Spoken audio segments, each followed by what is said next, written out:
안녕하십니까. 예. 마이크 잘 들리죠?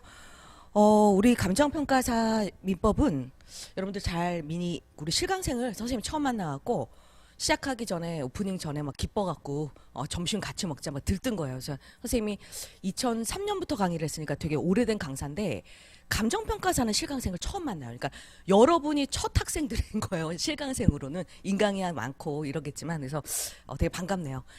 다시 한번 좀 반갑다는 인사를 드리고 강의 계획서가 아마 나왔을 텐데 지금 아직 구비가 안 된 것 같아요. 1교시 끝나고 받으시면 되고요. 일단 아직 시험 일정이 정확한 날짜는 안 나왔죠. 근데 저희는 항상 1차를 4월 초순에 보니까 뭐 4월 6일 날 보고 5일 날 보니까 그 한 4월 5일이다 뭐 이렇게 맞추세요. 4월 6일이다 이렇게 디데이를 정하시고요. 1차에서는 여러분 잘 아시다시피 뭐 경제학이라던가 다른 데서 점수가 회계학이라던가 안 나와요. 그런 거 너무 잘 알잖아. 그러니까 민법 같은 경우는 그냥 뭐 60점만 넘겠다라는 건 다른 자격증에서는 통하는데 우리 시험에서는 민법이 고득점 전략이에요. 다른 과목이 어렵게 출제되고 있기 때문에 다른 과목에 나눠주셔야 돼요. 그러니까 75점 이상 나와야 돼요. 그리고 우리 민법은 네 파트로 되어 있는데 감정평가사는 잘 아시다시피 민법 전반에 근데 통치가 아니에요. 통용되는 법칙이면 모든 것에 다 적용되겠지만 우리가 통칙이 아니라 총칙입니다. 그러니까 제3법의 총칙인 거예요. 통용되는 법칙은 아니죠. 그래서 민총이라고 하죠.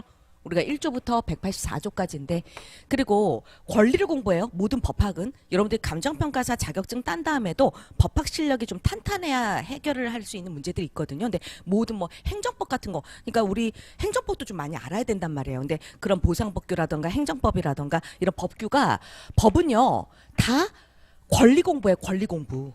그러니까 국민의 뭐 기본권 뭐 여러 가지 권리가 있는데 민법은 권리가 두 개예요. 그렇죠? 그러니까 대인적인 채권이라고 하는 권리, 뭐 돈을 꿔줬다, 뭐 등기 청구권 이런 대인적인 채권이 있고 모든 사람에게 세상 누구에 대해서도 효과를 주장할 수 있는 대세효가 있는 그런 권리 있죠. 여러분들이 너무나 잘 아셔야 되는 우리 감정평가 업무에서 제일 중요한 물권입니다. 그래서 물권이란 권리를 규율하고 있는 물권법, 그러니까 채권법이라던가 가족법은 당연히 시험 범위가 아니고요.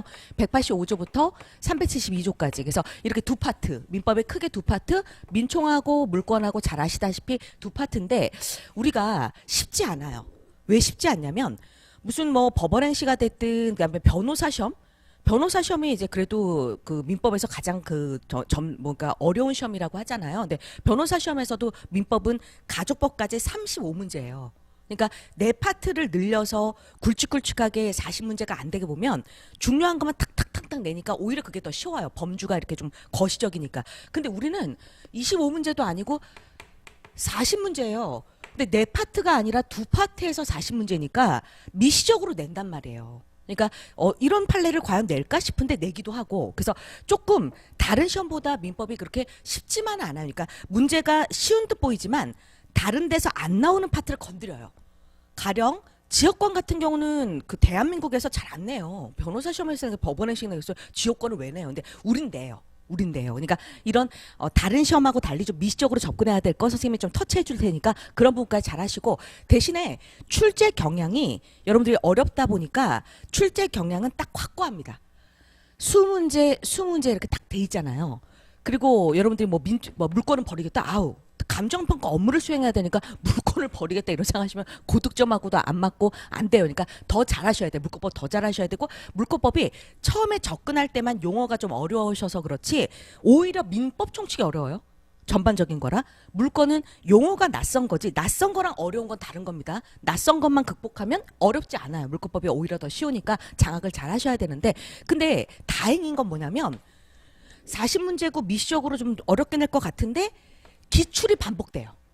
그러니까 선생님이 이거는 변호사 시험도 마찬가지예요. 선생님 사법시험 오랫동안 강의했는데 사법시험도 마찬가지고 되게 특이하게 여러분 생각할 때는 인생에 걸린 시험이고 민법을 되게 어렵게 낼 것 같지만 출제자 입장에서도 그거는 출제하는 건 그냥 자기의 직무일 뿐이에요.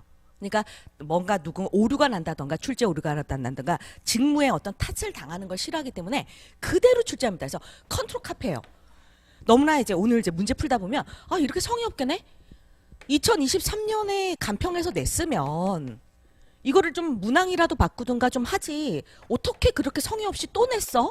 그 문제를 이게 만날 거야. 컨트롤 카페에서 또 냈네? 그럼 2022년에 이게 아니 우리 문제를 그대로 컨트롤 카페에서 내요. 너무나 놀랍게. 그러니까 마치 무슨 뭐 운전면허증 시험은 아니지만 그러나 모든 근데 우리 시험만이 아니에요. 변호사 시험도 그래요. 아, 이게 똑같이 나온다라는 걸 알면 돼요. 그래서 기출 문제가 완전히 안전벨트가 돼서 우리의 민법 족보입니다.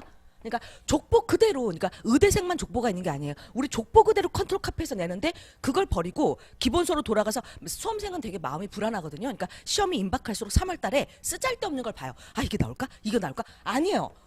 그럴 때일수록 늘 나왔던 문제에 집착하면서 주인공 판례라던가 주인공 지문이라던가 이걸 하셔야 되고요. 뭐 우리가 학설 절대 안 냅니다. 당연히. 그러니까 뭐 학설이라던가 뭐 다설이 어떻게 본다던가 절대로. 그러니까 무조건 판례입니다.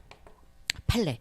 그리고 판례를 판결 요지를 갖다가 컨트롤 카피해서 내기 때문에 나중에 뭐 있다, 있을 수 있다, 뭐 있을 수 없다. 이 부분에 OX 시험을 결국은 OX 시험이에요.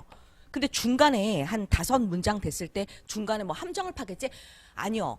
판결 요지를 잘라서 내는데 결론을 묻고자 하는 거지 중간에 뭐 용어를 바꿔서 함정을 판다? 그건 여러분들이 문제를 일단 스스로 함정을 판 거예요. 절대로 그렇게 출제되지 않습니다. 그러니까 판결 요지 너 이 판례 알아? 이 판례 몰라? 이런 식의 결론 문제니까 판례 그리고 조문. 조문도 되게 중요합니다. 다른 시험보다는 조문의 비중이 좀 있어요. 그러니까 만약에 비율을 따진다라고 하면 8대 2 정도 돼요. 8대 2. 그러니까 다른 학설 지문이 단 하나 지문 단 한 개의 지문이라도 있으면 선생님한테 갖고 오세요. 전혀 없습니다. 판결 요지 그대로 80%고요.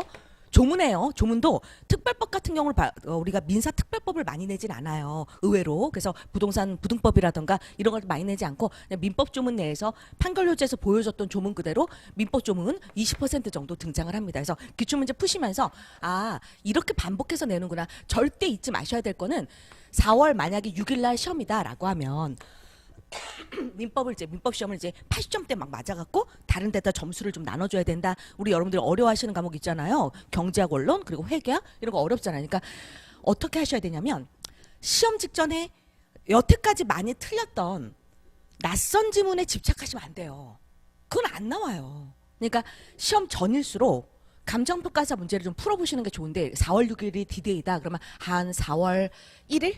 4월 1일 정도에 오전에 민법만 딱 잡으세요.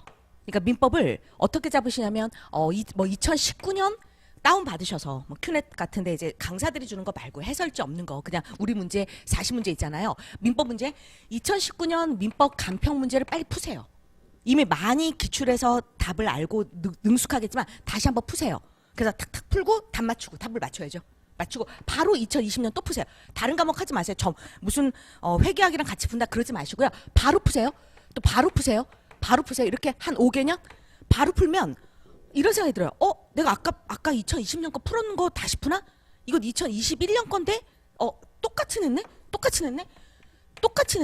이거 아까 풀었는데? 아까 푼 문제 또 나왔네? 이런 느낌을 가져요. 그러니까 이 5개년을 바로 푸셔야 돼요. 한 5일 전에. 그러면 이 생각이 들어요. 왜 여러분에만 이상하게 내겠어요? 똑같이 내겠죠. 그러니까 요 자신감을 회복한 채 시험장 가시는 게 되게 중요합니다. 그래서 요거 선생님만 이걸 아예 적어 놓으세요. 다른 과목 하다 보면 많이 까먹으니까 내가 시험 5일 전에 뭐 큐넷 같은 데 들어가서 기출문제에서 딱 제발 다른 과목 섞이면 이거 안 돼요. 감각 안 생겨요. 경제학도 마찬가지일 거예요. 경제학도 5개년 해갖고 탁탁 또 냈나? 다음에 또 냈나? 이거를 한번 확인하면 자신감이 확 생겨요. 시험은요. 1차 시험이든 2차 시험이든 기세입니다. 자신감을 회복한 채 들어가야지 완벽한 자신감으로 시험장 가는 사람이 없어요. 근데 이걸 회복하게 돼야지. 나 모르는 거에 집착하면서 나 지역권 조문 되게 꼼꼼하게 안 봤는데 그거 나오면 어떡하지? 근저당이라던가 공동저당 나 뒷부분 가등기담보 너무 열심히 안 했는데 어떡하지? 이렇게 벌써 기세에서 밀린 상태에서 시험장 가면 큰일 나요. 실력 발휘 못합니다. 그러니까 요거를 선생님이 이제 물론 마무리 특강할 때 또 선생님 잔소리 많이 해요. 그리고 선생님 또 기뻐가지고 여러분들 실강생도 오랜만에 만나니까 강의 계획서에는 뭐 시험 본다는 얘기를 안 했어요. 시험도 잘 이루어지지도 않고 보라 그래도 안 보고 학생도 눈앞에 없고 막 그래서 흐지부지 되는 경향이 있어서 안 했었는데 여러분들이 이제 보니까 대충 파악을 해봤어요. 근데 우리 실강생 학생들이 수준이 좀 있어요. 그러니까 민법 시험을 좀 본다라고 하면 안 와요. 자체 휴강을 하고 안 올 가능성이 높아요. 시험 본다 그러면 몸이 아파요. 그래서 안 올 가능성이 있지만 그러지 않을 것 같은